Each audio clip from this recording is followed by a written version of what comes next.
बिस्मिल्लाहिर्रहमानिर्रहीम, अस्सलाम वालेकुम। लास्ट लेक्चर में हम लोग डिस्प्यूटेड पैटर्निटी की बात कर रहे थे और उसको सॉल्व करने की, उसको फाइंड आउट करने की डिफरेंट टेक्निक्स की बात कर रहे थे। कुछ टेक्निक्स मैंने आपको करवा दी थी, अब जो रिमेनिंग है वो मैं आपको आज के लेक्चर में करवाऊंगी। जो टेक्निक्स हम लोग डिस्कस कर चुके हैं उसमें हमारे पास लॉजिकल टेक्निक थी और मॉर्फोलॉजिकल टेक्निक थी, ठीक है। अब आज के लेक्चर में मैं आपको immunological approach through human leukocyte antigen typing करवाऊंगी और हम लोग डीएनए फिंगरप्रिंटिंग को देखेंगे। सबसे पहले हम लोग immunological approach to human leukocyte antigen को देखते हैं। ये जैसे हम लोगों ने सीरोलॉजिकल टेक्निक देखी थी ना, जिसमें हम लोग एबीओ ब्लड ग्रुप सिस्टम को देख कर जो है वो हम लोग डिस्प्यूटेड पैटर्निटी को सॉल्व करने की कोशिश कर रहे थे। ये सेम वही टेक्निक है। और ह्यूमन ल्यूकोसाइट एंटीजन जो है वो डिस्कवर किसने की, वो लॉस एंजलिस में यूनिवर्सिटी ऑफ कैलिफोर्निया के सर्जरी के प्रोफेसर थे डॉक्टर पॉल। उन्होंने 1964 में ये चीज़ डिस्कवर की। और ये चीज़ डिस्कवर किस लिए की गई कि जो जैसे ऑर्गन ट्रांसप्लांटेशन होती है ना, उसकी रिजेक्शन की पॉसिबिलिटी को मिनिमाइज करने के लिए ये चीज़ को डिस्कवर किया गया। जैसे किडनी का ट्रांसप्लांट होता है, लीवर का ट्रांसप्लांट होता है, तो अगर तो ये जो ह्यूमन ल्यूकोसाइट एंटीजन जो है वो मैच करें डोनर और रेसिपिएंट में, तो बहुत कम चांस होता है कि वो जो भी ऑर्गन है उसकी रिजेक्शन हो। बट अगर ये चीज़ मैच नहीं करती, मीन डोनर की जो एंटीजन्स हैं वो डिफरेंट होती हैं या रेसिपिएंट की एंटीजन्स डिफरेंट होती है, तो क्या करेगा, जो रेसिपिएंट है वो ऑर्गन को रिजेक्ट कर देगा, उसकी बॉडी जो है वो रिजेक्ट कर देगी और फिर बहुत सारी कॉम्प्लिकेशंस होती हैं। Okay, human leukocyte antigen system is based upon the identification of antigens, substances that stimulate antibody production when introduced into another human body. अच्छा, जो human leukocyte antigen system है ना, इसके अंदर बहुत सारी antigens होती हैं, different antigens होती हैं, ठीक है। किसी बंदे के अंदर और तरह की antigens होंगी, दूसरे बंदे के अंदर और तरह की antigens होंगी, और किसी बंदे में जो एंटीजेंस ना हो वो उसके अगेंस्ट जो है वो एंटीबॉडीज प्रोड्यूस करता है। इसकी आप इस तरह से एग्जांपल ले सकते हैं कि अगर एक पर्सन वन है, ठीक है, उसके अंदर जो एंटीजेंस है वो डिफरेंट है, ठीक है। पर्सन टू के अंदर एंटीजेंस जो है वो और तरह की है, पर्सन वन से डिफरेंट है। अब अगर आप पर्सन वन की जो ब्लड है वो पर्सन टू में डालेंगे, तो पर्सन टू जो है वो उसके अगेंस्ट जो है वो एंटीबॉडीज प्रोड्यूस करने लग जाएगा, क्योंकि उसके लिए तो वो फॉरेन है ना, उसको तो उसकी जो बॉडी है वो रिकॉग्नाइज नहीं कर रही, तो इसीलिए वो उसके अगेंस्ट जो है वो एंटीबॉडीज प्रोड्यूस करता है। Because the HLA test detects antigens by using NTCR, it is known as a serological test. अच्छा, क्योंकि जो HLA जो एंटीजेंस है उसको हम लोग किस तरह से डिटेक्ट करते हैं, उसको हम एंटीबॉडी से रिएक्ट करवाते हैं और फिर हम लोग उससे डिटेक्ट करते हैं, इसीलिए इसको जो है सीरोलॉजिकल टेस्ट भी कहा जाता है। अच्छा, अब जब डिस्प्यूटेड पैटर्निटी की बात आती है, तो हम लोग जिस तरह एबीओ ब्लड ग्रुप सिस्टम अपने पेरेंट्स से इनहेरिट करते हैं ना, उसी तरह ह्यूमन ल्यूकोसाइट एंटीजन जो है वो भी अपने पेरेंट्स से इनहेरिट करते हैं। तो जब हम लोगों ने डिस्प्यूटेड पैटर्निटी को सॉल्व करना होता है तो ये टेक्निक भी यूज की जा सकती है। इसमें क्या होता है, इसमें अगर तो फादर की और जो बेबी है उसकी एंटीजेंस जो है वो मैच करती हैं, तो इट मीन्स कि प्रोबेबिलिटी होती है कि जो पर्टिकुलर पर्सन है वो उस बच्चे का फादर हो सकता है, ठीक है। अब ये जो एंटीजेंस है ना, ये वाइट ब्लड सेल्स पे पड़ी होती हैं। जैसे एबीओ ब्लड ग्रुप सिस्टम में हम लोगों ने बात की थी कि हम लोग फॉर श्योर नहीं कह सकते कि ये जो पर्टिकुलर बंदा है ये इसी बच्चे का यही जो है ये इस बच्चे का फादर है, ठीक है। बट हम लोग इस चीज के बारे में श्योर हो जाते हैं कि जो पर्टिकुलर बंदा है ये इस बच्चे का फादर नहीं है।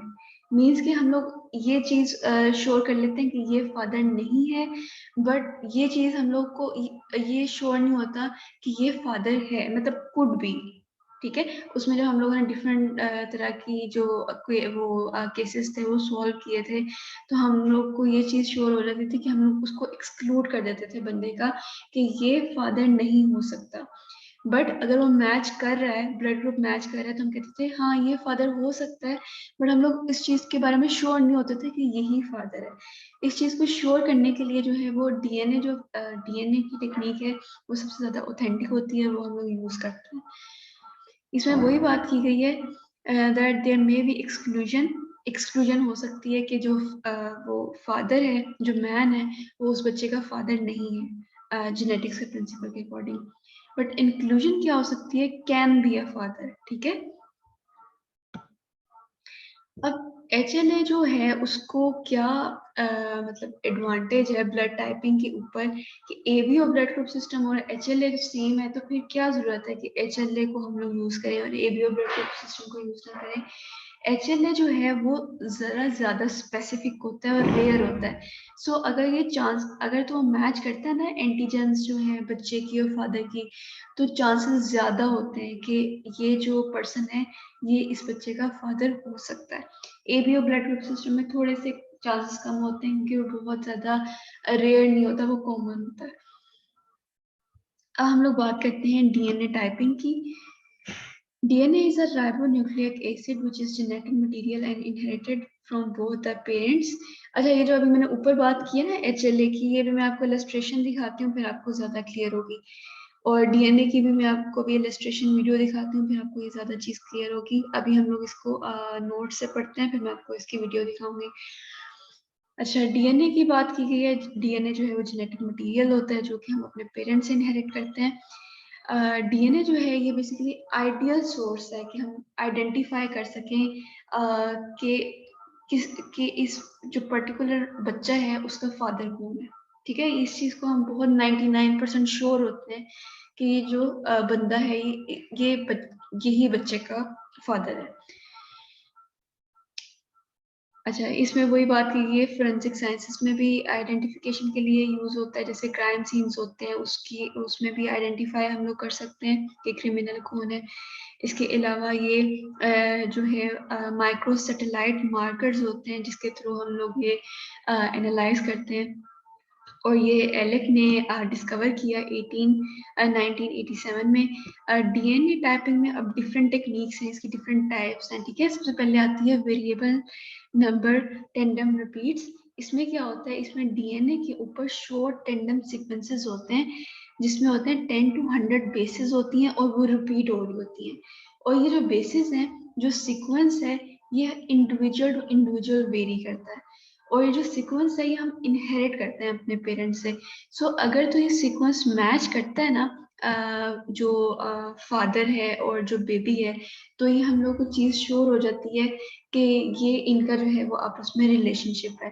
बट अगर तो दो पर्सन या दो बंदे जो है वो अनरिलेटेड है, उनका कोई रिलेशनशिप नहीं है, तो ये इम्पॉसिबल होता है कि उनका जो है ये जो रीजन है वो सेम हो। सो इसमें 99% चांस होता है कि अगर तो मैच कर रहा है तो बंदा जो है, जो पर्सन है, जो एक्यूज पर्सन है, वो ही फादर होता है बेबी का।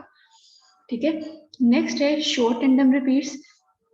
ये भी सेम है, इसमें और इसमें फर्क क्या है, इसमें जो था 10 to 100 बेस पेयर्स थी, और उसमें जो है वो जरा शॉर्ट बेस पेयर्स होती है, उसमें 2 to 6 बेस पेयर्स होती है। ठीक है, शॉर्ट है। ये भी सेम वही टेक्निक है। अगर तो फादर का और बेबी का जो है वो मैच कर रही है बेस पेयर्स, तो इट मीन्स कि जो एक्यूज पर्सन है वही फादर है बेबी का। इसके अलावा इसको हम लोग डिटेक्ट किस तरह से करते हैं, इसको हम PCR से डिटेक्ट करते हैं। PCR जो है उसका भी मैं अभी आपको बताती हूँ, टेक्निक अभी आगे आ रही है। और इसको भी, ये ज़्यादा टाइम कंज्यूमिंग भी नहीं है और इसमें ज़्यादा सेंसिटिविटी होती है। और ये क्योंकि ये शॉर्ट बेस पेयर है ना, ज़्यादा स्पेसिफिक है, तो इसमें भी बहुत ज़्यादा चांसेस होते हैं। ऑलमोस्ट 100% चांसेस होते हैं कि अगर मैच करता है तो एक्यूज पर्सन जो है वो फादर होता है। आगे है पॉलीमरेज चेन रिएक्शन। अच्छा, ये कैरिनुलिस ने डिस्कवर किया 1983 में। और ये पैटर्निटी टेस्टिंग के लिए यूज किया जाता है। PCR करता क्या है, ये डिफरेंट जो DNA के सेगमेंट्स होते हैं उसको मल्टीप्लाई करता है। मल्टीप्लाई करते इस अच्छा, जो DNA के फ्रेगमेंट्स होते हैं वो अलग अलग हो जाते हैं और मल्टीप्लिकेशन होती है। जब मल्टीप्लिकेशन होती है और अलग अलग DNA फ्रेगमेंट्स होते हैं, तो इसको डिटरमाइन बहुत हम लोग इजीली डिटरमिन कर सकते हैं कि ये जो सीक्वेंसेस हैं बेबी के और फादर के मैच कर रहे हैं या नहीं कर रहे हैं। ठीक है, It is the most accurate and fastest method for determining paternity as the DNA is inherited from parents to the child. Through PCR, one can determine the closeness between two individuals or how closely they both are related with each other. The two DNA sources multiplied and seen whether one is derived from the other or if the two had similar percentage. अच्छा इसमें यही बात की गई है कि ये बहुत एक्यूरेट और फास्टेस्ट मेथड है पैटर्निटी को डिटरमाइन करने के लिए। इसके अलावा जो पीसीआर है वो डिटरमाइन करता है कि जो दो इंडिविजुअल्स हैं वो आपस में रिलेट करते हैं या नहीं करते। इसमें क्या होता है कि बेबी के भी डीएनए को मल्टीप्लाई किया जाता है, फादर के डीएनए को भी मल्टीप्लाई किया जाता है और फिर उसमें सिमिलैरिटी की परसेंटेज देखी जाती है। बिकॉज डीएनए जो है वो हम अपने फादर से इनहेरिट करते हैं और मदर से इक्वल परसेंटेज होती है, हाफ मदर से इनहेरिट करते हैं, हाफ फादर से इनहेरिट करते हैं। अच्छा जी, अब इसके अलावा बात की गई है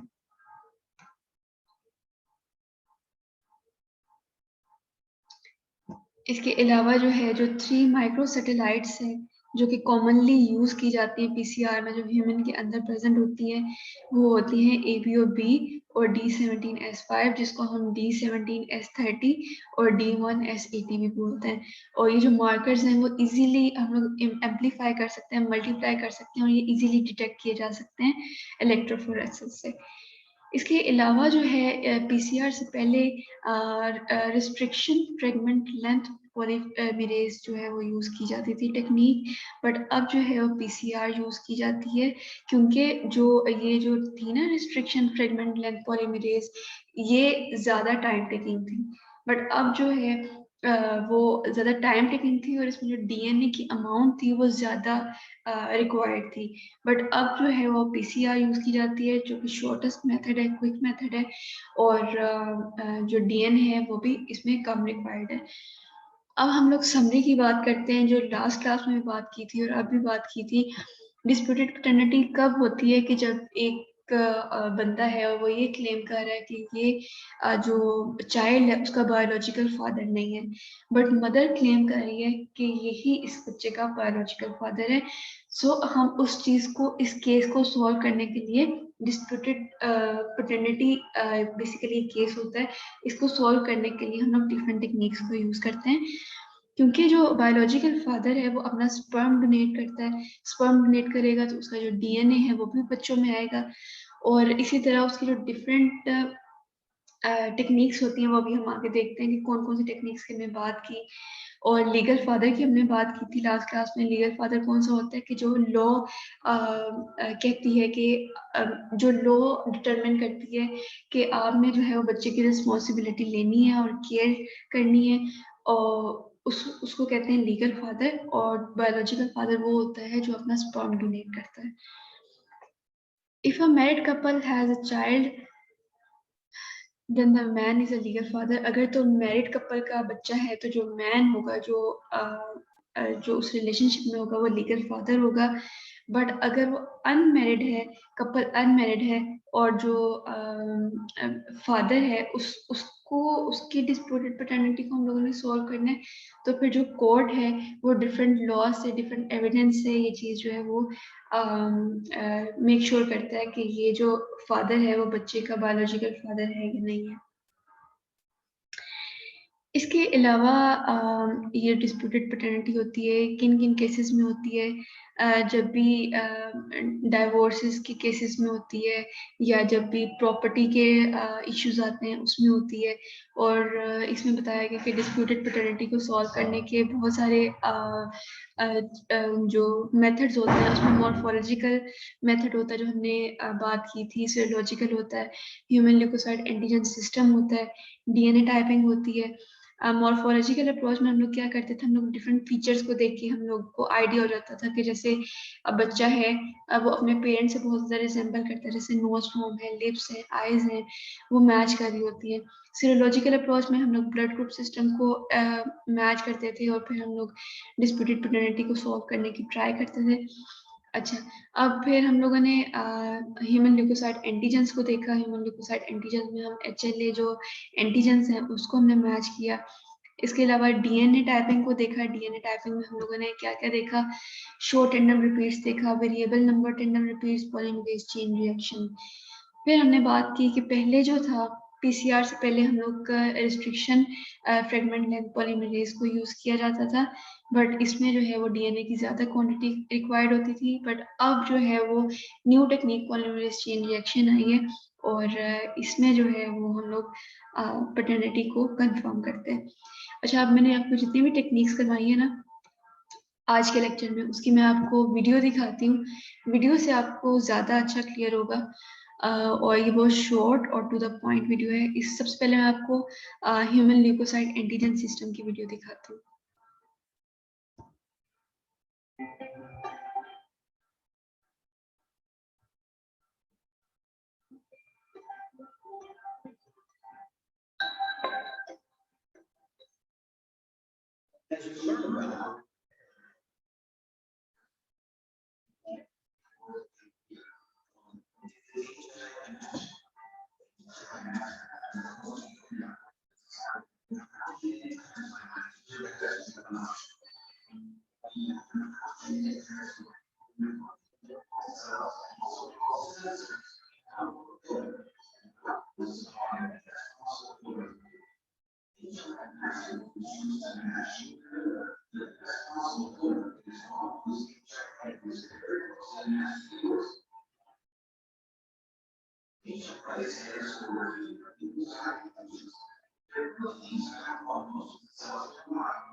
अच्छा जी, ये तो थी एचएलए की एंटीजेंस का वीडियो। अब जो है नेक्स्ट वीडियो मैं आपको डीएनए टाइपिंग की दिखाने वाली हूँ और इसको भी आपने गौर से देखना है।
आई होप सो आप लोगों को ये कॉन्सेप्ट क्लियर हुआ हो। जो चीज़ मैंने आपको पहले थ्योरी में करवाई है वही ऑलमोस्ट वीडियोस में थी। वीडियो में आपको इसलिए दिखाते हैं सो आपको कॉन्सेप्ट क्लियर हो जाए, बिकॉज जब आप इलस्ट्रेशन देखते हो तो ये ज़्यादा चीज़ जो है वो माइंड में बैठती है।